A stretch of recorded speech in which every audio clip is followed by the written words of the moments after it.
reka nguhe nk'urugero nko kuri yago aba yarahereye mbere akavuga ibintu nkagenda mbyihorera mvuga nkarenzaho ariko hari ibintu nyine avuga ukavuga nanjye nicaye ngo nkiriyaringa izina ryanjye either abantu hari igihe bazagira ngo ibyo avuga ni ukuri. abantu ahangaha baricaye baragenda baravuga ati uyu munsi tumubabaze. Eske nimba koko utemera ibyo nkora wafunguye ibyo ukora wowe ugasengera abo bantu wabafungure numvishe ngeze igihe cyo kureka ino social media ino platform ya TikTok.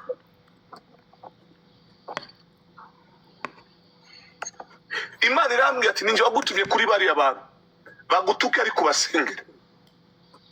Bamwe banyita ko ndi scammer. Who am I scammer? Mbaye mu rusengero rwanjye Kigali abakristo banjye barahangaha. Ninde mu Kristo wigeze unyishyurira rent? Ninde mu Kristo wigeze unyishyurira church yacu tujya kuyifata kugira ngo ibi yacu twayishyuraga 2,280,000 nicaza abantu barenga 2,000,000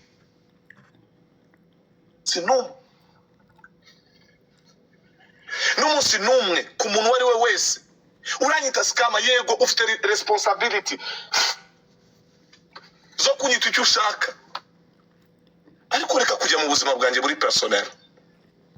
Wakritika ibyo nkora wanyita fake pastor, yes, ariko reka kurengera ugende uvuge ku bwambure bwanjye, uvuge ku mubiri wanjye, kuko ntabwo uri kuri mode yabo nashobora guhagarara nabo. Ntabwo uri kuri mode aho ndi byagusaba igiciro kugira uhagere.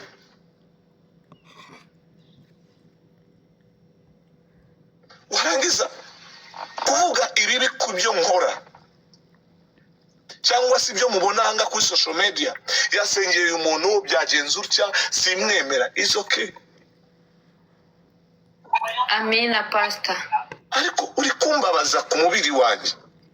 Atari barakubabaje Njyewe nimbikora aya marira ndize ahangaha nimbikora ushaka gutakaza n'ubuzima.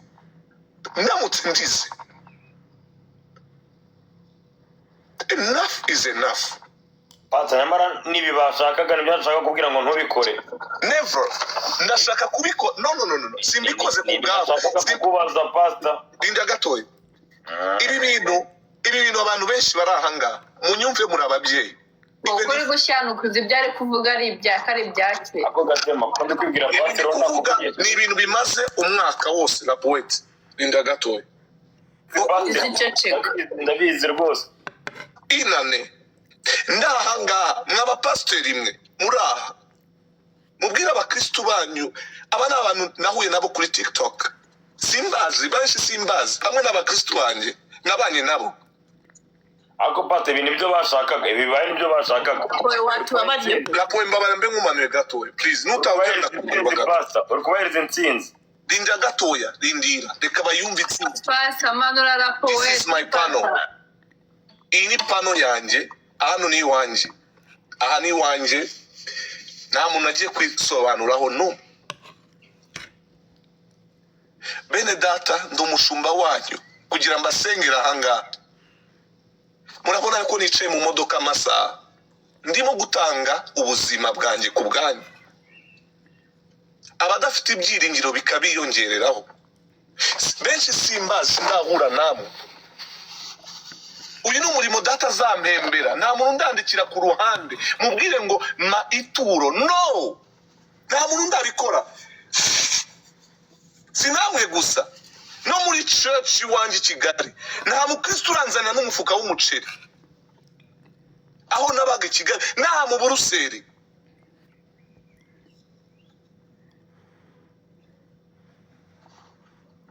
Ndi umwana wabuze ababyeyi ndi muto. Yesu ambera umubyeyi yahindura amateka yanjye. Uyu munsi ufite abandi babyeyi Imana yamaye mbana nabo ahangaha tudahuje uruhu ariko bankunda. Mfite umuryango. Please ndabinginze kritika ku murimo nkora ariko reka to criticize me ku buzima bwanjye. Bibiliya avuga ati ngo when you touch the eyes of my man of God, ndi umupasiteri wasenge wasizwe amavuta, nindira ku buzima bwawe, I swear to God ntabwo uzamara iminsi ibiri uriho. Sinaje kuvuma umuntu, naje gutanga ubugingo ku bantu no kubaha ibyiringiro.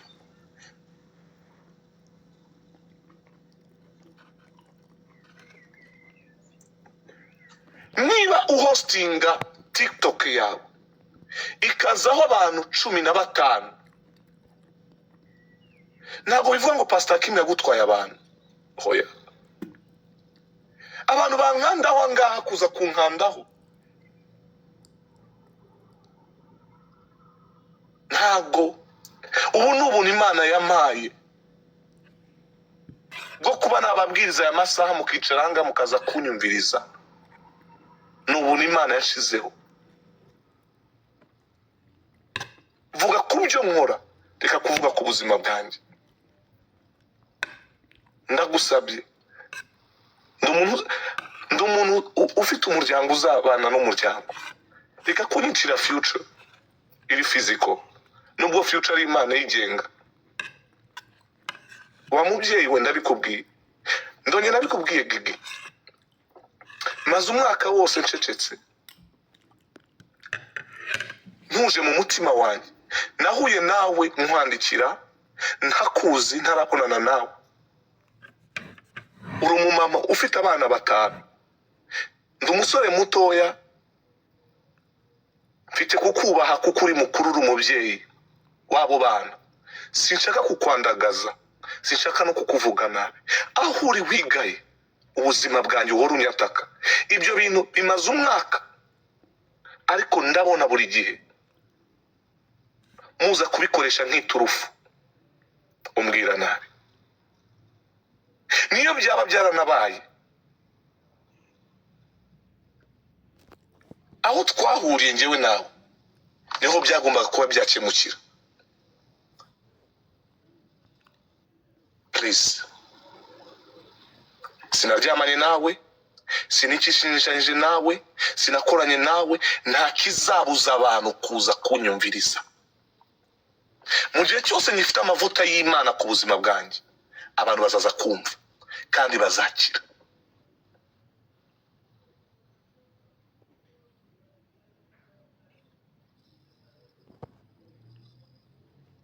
Ndakurahiye Imana inkoraho.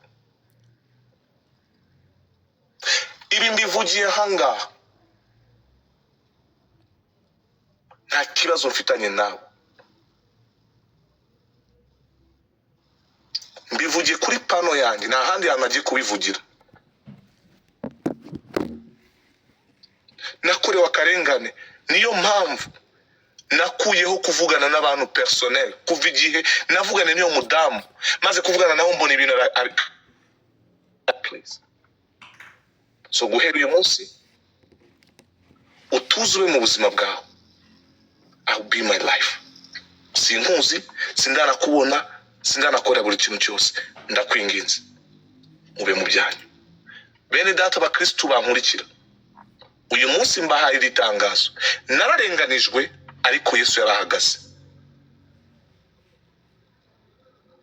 Tanijye wahagaze, ntabwo ari Yesu. Urakoze cyane. agatema nanjye ndahari bate, Linda gatoya wihangane. Yarahagaze koko, yaravuze, baramututse. Mujye mwemera imyemerere ya buri muntu wese uko avuga, siko bimeze. Ahangaha hari free talk. Sibyo? Imana yo mu ijuru iha umugisha buri muntu wese uri ahangaha. Iha umugisha buri wese uri ahangaha. Kuko urazanga kuri pano ukahita wandikirwa n'abantu ngo ese wagiye guhura n'uriya mutekamitwe. Niba ndi umutekamitwe, why you follow me? Why uza kundeba? Eko pata narakubwiye ngo witeze imbwa zikagusiga imbaraga. Urumva? umva namwe nta mwanya mufite, ni njye wari uri hejuru kuri pano. Pata ni njye tukomezanya tuvugana. Guhera uyu munsi wa none, Yego, ndabasabye nciye bugufi, niba ibyo mwumvishe byose mwarabyumvishe kuri njyewe, it was lying. Ufite ubwambure bwanjye n'umwe azaza bunyereke. Ndi umusore, ndi umugabo, natereta, nakora buri kintu cyose, siko bimeze, ariko ntimujye kumfatiranya mu bintu bidafite proof. Sano kuri barakurenganya, ngenda mbibona. May the Lord bless you. Imana ibahe umugisha kandi mugirirwe neza n'Imana. Reka Jessica banza rapoti yagiye agabanya umunwa wowe wacecetse. vuga ngaho wowe Jessica. kuri pano hejuru. Reka rero mbabwire mwe abantu mwe mugomba kuzajya mwiga kugira discipline. Nimba umuntu aguha agaciro akakuzamura ujye umwubaha, kuki uza kumurusha umunwa wowe uje kumubwira iki kaba ari ufite ikibazo cy'umunwa. Reka banza avuge la poete sibyo please. Basa ndasaba ijambo. Reka Jessica banze. uriya muryango. Reka Jessica banze noneho tugende dutangana ijambo sibyo, mwihangane.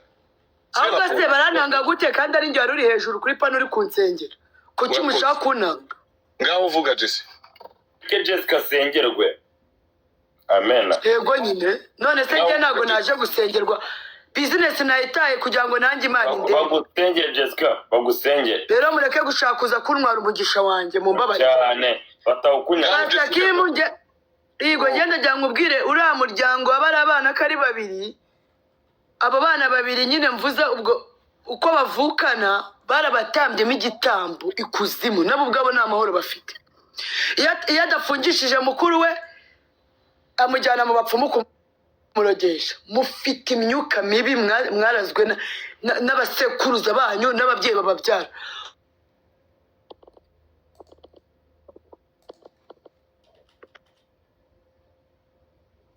Ashira umuyobozi ndamukupa. Njye abantu ubu ntago abantu bari kubona ko ndi kuri live muri kumva.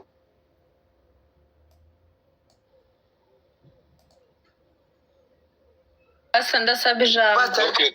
Reka vuge ngavuga gate. Jessica aragaruka. Pastor Yesu ashimwe. Amen. Njyewe rero Pastor kamubwire, njyewe urabizi pe mu bihumbi n'ibihumbagiza urabizi nakuryamyeho sinari nkuzi ndatukwa izina Kimu ngo narikuye iwawe n'ibintu byinshi bambwiye nawe urabizi. Nawe ibyo urabizi. Ariko njye ntabwo nari nzi ko bigihari. Sibyo, ntabwo nari nzi ko bigihari, ntabwo nari nzi ko ibyo bibazo bigihari, numvaga byararangiye kuko nari nzi ko ari njyewe bashorejeho gutuka nyine. Ariko nawe hari ikintu nshaka kugusaba. Nk'ubu nijoro naringiye kukubaga guhera ku musatsi kugeza ku rwara. Kubera mudireta wawe wita Skyra kubera iki atuboroka hano abazi twebwe nawe twarakumenye igihe kingana gute. Atuboroka kubera iki? Turabakorera video uze kubabarira. Urumva atuboroka kubera iki? Ko twebwe na pasa kamubwire nge nshobora kuba wenda ntago natumva ibyawe ariko nizera Imana. Sibyo nge waramanure kandi ubuhanuzi narabwumvisha. Ariko nge nizera Imana sinizera umuntu, singendera ku muntu. Sibyo nakurwaniriye ntakuzi utanzi unyumva gutyo ibimenyetso bikajya handi. Ariko Skyra rwose niba udukunda nk'abantu bakubaye nako ninjye ngenyine wari ukuriho nta n'undi muntu wari undi inyuma, ibyo urabizi. Rero kugira ngo tujye hara tukubage Skyra dufashe nijoro nuko narindi muri byinshi. Skyra yaramborotse nta kintu nkoze. Skyra rwose mudufashe, bitabaye ibyo tuzajya tugira ngo niwe tuborotse. Murakoze. Merci. Nshaka kuvuga ngaho urano hejuru. Yego ndabishaka. Okay, Judy, ngaho. Shalom. Sorry kubwo kugutera agahinda kw'abantu. Uri umuntu wambaye inyama n'amaraso, uri umuntu twirengagije yuko wenda uri umukozi w'Imana, urababara nk'uko natwe tubabara. Ako sorry pe, Imana ijye igukomereza umuhamagaro yaguhamagariye kuri iyi si. Abantu turi nta munoza urabizi, ni benshi batakwishimira, ariko ku giti cyanjye njyewe naje kuri TikTok vuba, urampanurira ubuhanuzi bwawe ndabwumva bunangeraho, ako inbox yanjye ukuntu nasanze yuzuye. njye ndi umukatolike ariko nemera ijambo ry'Imana. Umuntu wese uzi ko asenga akaza akambwira ikintu cyitwa ijambo ry'Imana ndacyumva nkadacya understanding. Pe abantu baraje bambwira ibintu byinshi ariko ntago njyewe njya njajinga umuntu, nta munyangire ngira. Nshobora no kugenda ngatukana ku yandi mapano numva bari kukuvuga kuko baranserezaga. Iyo najyaga kuri pano baranserezaga ngo nawe wageze kwa Haki mwambwa. Yego ndamwubaha, ni umukozi w'Imana, sinzi impamvu mumuvuga nabi, ariko nkanjye w'umuntu ibyo ngibyo mwibizana hano muzaze mubimbwe kwa Pastor Hakim nkuko mba ndiyo.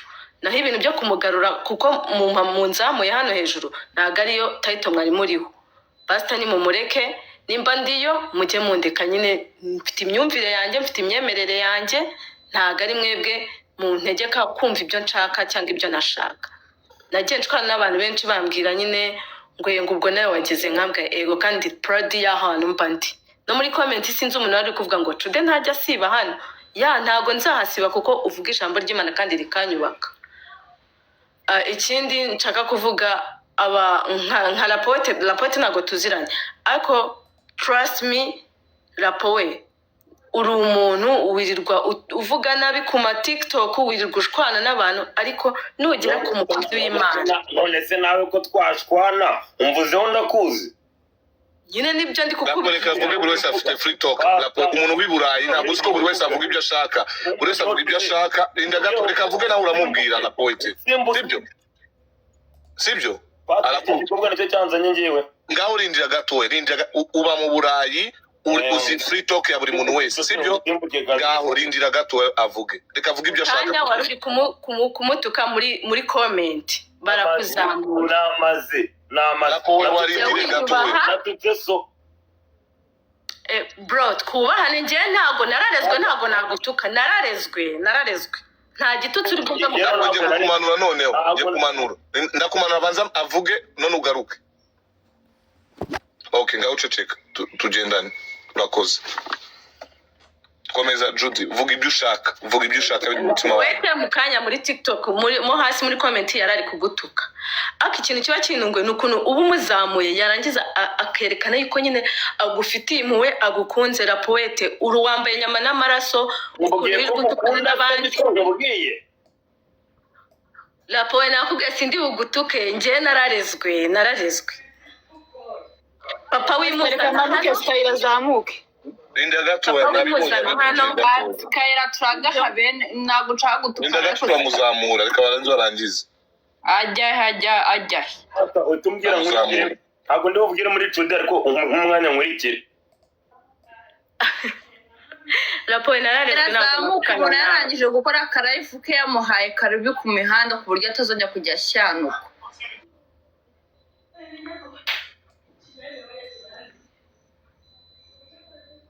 Ngaho komeza. Ikintu nshaka kuvuga nuko yajya yiyubaha ahantu aba ari, ntago ari kuri pano zindi zisanzwe. Anga tuba tumeze nk'aho turi muri church dukurikije ijambo ry'Imana. Icyo cyo ukimenye. Ntago njye niyo wagenda ukanuka nta kintu byantwara pe, nta kintu byantwara. Ntago ndakugarura nyuma. Njye ukumana ndakugarura nyuma. Gusa birambabaza kubona umwana w'umuhungu nk'uyu nguyu w'umujyambere nyine yifata. Izi ni social media ziri codinga ibintu bitanasaza, ukabona nk'uko babaye nyine uvuga ngo uzabyara abana bazabona ukuntu nyine ibintu byagiye bitrendinga. Nari ndabizi neza ko mu myaka iri imbere azicuza ibintu agenda akora ku ma social media. Oya nawe uri kurengera gute se umwinjira mu buzima, agomba gukora icyo ashaka. Mu buzima katema yatukana yasara ibyo ntibimureba. Wowe reba uvuga ibyo pastor yarariho, we mwinjira mu buzima. Gatema ntago tuziranye nawe ntunuke. Ntabwo wabwenge, ntago natukana nawe. Nyanukana ndatuka Skyra wenyine. Ngaho rangiza tuvuge. Rangiza abandi bavuga. Nje ijambo nashakaga kukubwira muri Bibiliya, ujye ugenda ku ijambo rya Zaburi ya 35. Iyo Zaburi izajya igufasha. Murakoze. Urakoze cyane. Ngaho Lady Trace twatangiye n'abamama. Ngaho aricyo ushaka kuvuga Lady Joyce nawe? njyewe nta kintu ushaka kuvuga kirenzeho, gusa nyine wihangane, bino bibaho mu mihanda. Urakoze.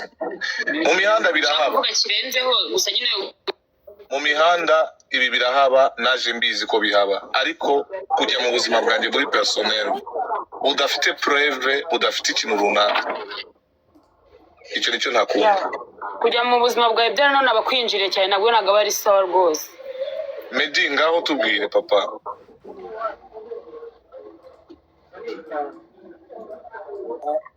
Pastor wihangane, nibyo navuze nyine ko na Yesu byamubayeho. Gusa none kuba ugize nibura uvuze, ndumva ngira ngo hashobora kubohotse mu gihe kingana n'umwaka wose ushobora kubohotse. Ngira ngo n'amasengesho twebwe turi bubone nyuma y'abandi ashobora kuba yaza kuba afite imbaraga kurusha ayandi, kubera ko najyaga buri munsi numva uvuga atari ko abantu bari ku mihanda hano nirishinja ibyaha nanjye. Ese kubera iki pastor avuga ko abantu bose bazasengera atari beza? Kubera iki waba ufite ikintu ku mutima cy'abantu bakuri inyuma bagenda bagusebya? Nanjye ho nagereye kuri TikTok ngiye mageze vuba gusa nubwo ndamara n'ukwezi. Inshuro nyinshi yo njanga nkahirwa bikarangira wenda njye mumaje kusengera mu maseri kenshi, ibyo nkora birangiza, ariko nanjye mbaca muri DM bakambwira ati ko umuntu bite ariko nkavuga njyewe umwuka w'Imana mubonaho ntabwo ari we niwe ugene cyo niwe nkuru iki ibyo muvuga bindi niko abantu baravuga bazabona no kuvuga. Ubu ibi byose twavuze hano biri recorded, bizagira naho uzumva n'ibindi. Rero ndagira ngo usabe rwose ugire umutima ukomeye, Imana niyo yagutumye, wumvire Imana gusa, abantu ubihorere. Njye mbona abantu wihangane, ubu nagarutse mvuye kurwana n'abakirada n'abasore bose mbona bafunze. Nabuze mbona abakobwa hano bavuga cyane, sinzi niba baba baje gusenga. Baba ni abantu TikTok kuko tubona abandi babona ni ibintu bidasanzwe ntabwo bimenyereye, ariko ugenda wihangane, ukomeze umutima,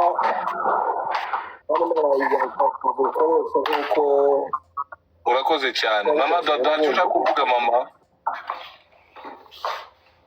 Urakoze. Love aricyo ushaka kuvuga nawe before ko nkomeza ukavuga?